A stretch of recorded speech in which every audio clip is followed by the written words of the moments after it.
Karur CBI விசாரணையில் சிக்கும் விஜய், பதட்டத்தில் செங்கோட்டையன், அதிர்ச்சி வீடியோ.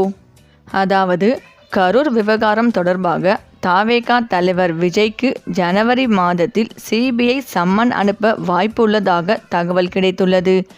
ஏற்கனவே சிபிஐ விசாரணை வலயத்தில் புஸ்ஸி ஆனந்த், ஆதவ் அர்ஜுனா, சிடிஆர் நிர்மல்குமார் உள்ளிட்டோர் இருக்கும் நிலையில் இன்னும் சில நாட்களில் விஜயிடம் விசாரிக்கப்படலாம் என்று கருதப்படுகிறது.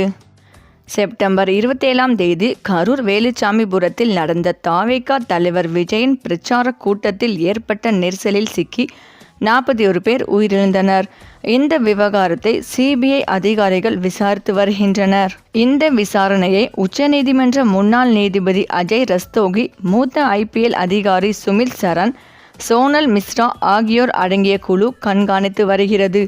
ஏற்கனவே கரூரில் முகாமிட்டு சிபிஐ அதிகாரிகள் விசாரித்து வந்த நிலையில் தற்போது இந்த விசாரணை அடுத்த கட்டத்தை எட்டியிருக்கிறது. அதேபோல் கரூரிலே புஸ்ஸி ஆனந்த், ஆதவ் அர்ஜுனா, சிடிஆர் நிர்மல்குமார், கரூர் மாவட்ட செயலாளர் மதியழகன் உள்ளிட்டோர் விசாரணைக்கு ஆஜராகியிருந்தனர்.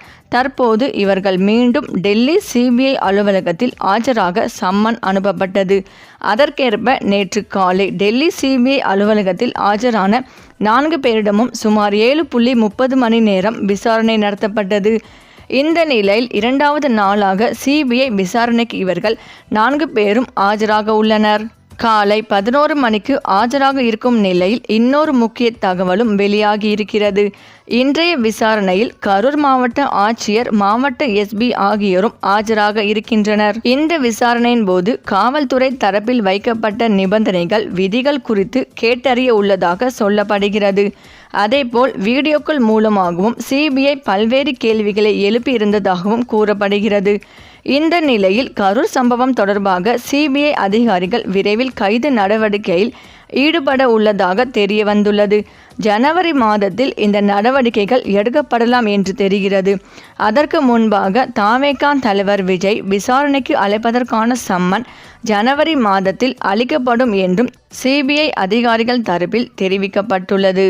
மேலும் விசாரணையின் போது கரூர் கூட்டத்திற்கு விதிக்கப்பட்ட பாதுகாப்பு மற்றும் நிர்வாக கட்டுப்பாடுகள், நிகழ்ச்சிக்காக வழங்கப்பட்ட அனுமதி நேரம், கூட்டத்தில் பங்கேற்க அனுமதிக்கப்பட்ட மக்களின் எண்ணிக்கை உள்ளிட்ட விவரங்கள் குறித்து கேள்விகள் எழுப்பப்பட்டதாக கூறப்படுகிறது.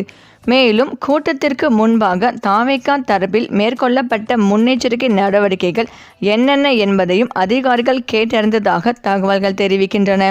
இதனைத் தொடர்ந்து விஜய் நிகழ்ச்சிக்கு வரவிருந்த நேரம், அவர் வருகையில் ஏற்பட்ட தாமதத்திற்கான காரணங்கள், அந்த இடைவேளையில் நிலவிய சூழ்நிலை ஆகியவை குறித்தும் சிபிஐ அதிகாரிகள் விளக்கம் கேட்டதாக சொல்லப்படுகிறது.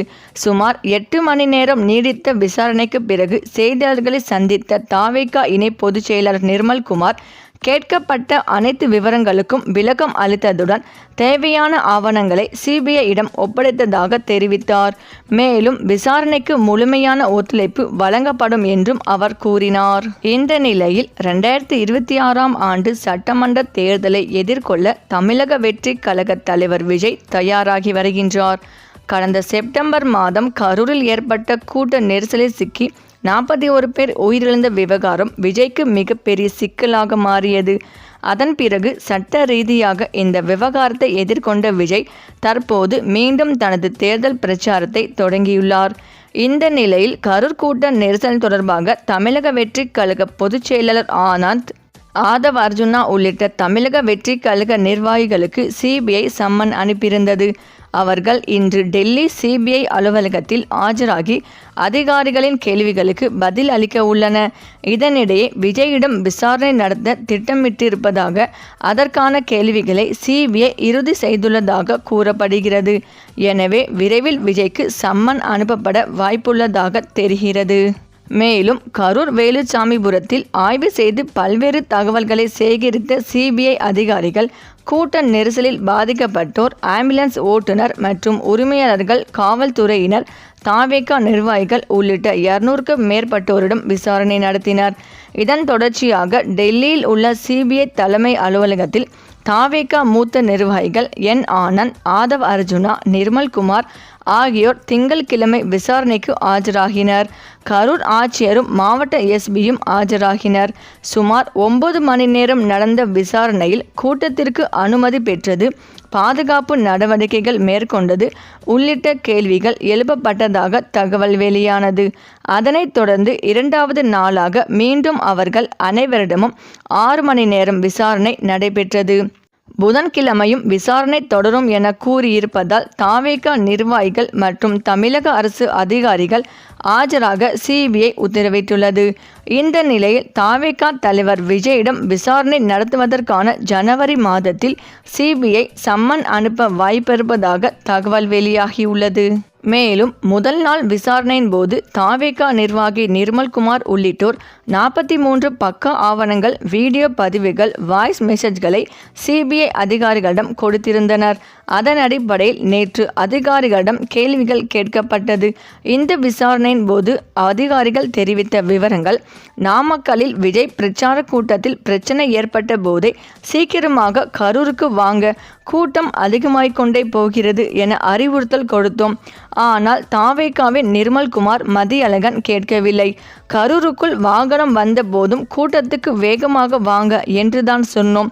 சம்பவம் நடந்த வேலுச்சாமிபுரத்திற்கு முன்னதாகவே விஜய் வாகனத்தை நிறுத்த சொன்னோம். ஆனால் கூட்டத்துக்கு நடுவே விஜய் வாகனம் சென்றது.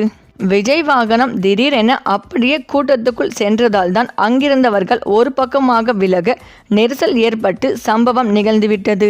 கூட்டத்துக்கு சரியான நேரத்திற்கு வருவதில் விஜய் அலட்சியமாக இருந்தார்.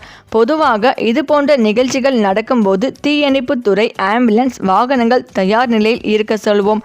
அது வழக்கமான நடைமுறை தானே தவிர எந்த உள்நோக்கமும் இல்லை. சம்பவம் நிகழ்ந்த நேரத்தில் ஆம்புலன்ஸ் ஓட்டுநர்களின் செல்போன் எண்களுக்கு ஜிபே மூலம் பணம் செலுத்தப்பட்டது. டாஸ்மாக் கடைகளுக்கு அவர்கள் சென்றதாக கூறப்படுவது பற்றி எங்களுக்கு எதுவும் தெரியாது. இவ்வாறு அதிகாரிகள் தெரிவித்த பதில்களை வைத்துக்கொண்டு மீண்டும் தாவேகா நிர்வாகிகள் மற்றும் விஜய் பேருந்து ஓட்டுநர் ஆகியோரை ஒன்றாக அமர வைத்து விசாரித்தனர் சிபிஐ அதிகாரிகள். அப்போது நீங்கள் கொடுத்த ஆவணங்கள் உள்ளிட்டவைகளுக்கு அதிகாரிகள் தரப்பில் பதில் என்ன என அதிகாரிகள் கேட்டனர். இதனையடுத்து புஸ்ஸி ஆனந்த், ஆதவ் அர்ஜுனா ஆகியோர் நாங்கள் கட்சிக்காரங்களை ஒழுங்குபடுத்துறதுல கவனமாக இருந்தோம். கூட்ட ஏற்பாடுகளை கவனித்தது சிடிஆர் நிர்மல்குமாரும் கரூர் மாவட்ட செயலாளர்களும் தான் என பதிலளித்தனர். பின்னர் நிர்மல்குமார் முதல் நாள் தந்த ஆதாரங்களுக்கு கூடுதல் விளக்கம் தந்தார். விஜய் பிரச்சார பேருந்தை ஓட்டிய ஓட்டுநரிடமும் சிபிஐ அதிகாரிகள் விசாரணை நடத்தினர். அப்போது கூட்டத்துக்குள் பேருந்தை விஜய் தான் ஓட்ட சொன்னாரா என்பது உள்ளிட்ட கேள்விகளை அதிகாரிகள் கேட்டபோது ஓட்டுநர் ரொம்பவே தடுமாறி கொண்டிருந்தார். சில நேரங்களில் என்ன பதில் சொல்வது என தெரியாமல் தவித்து கொண்டிருந்தார். அப்போது எல்லாம் ஆதவ் அர்ஜுனா குறுக்கிட்டு சில பதில்களை கூறினார். சரி, இந்த வீடியோ பற்றிய உங்கள் கருத்துக்களை கமெண்ட்ல சொல்லுங்க. மேலும் இந்த வீடியோ உங்களுக்கு பிடித்திருந்தால் லைக் பண்ணுங்க, ஷேர் பண்ணுங்க, மறக்காம நம்ம சேனலை சப்ஸ்கிரைப் பண்ணிக்கோங்க. தேங்க்ஸ் ஃபார் வாட்சிங்.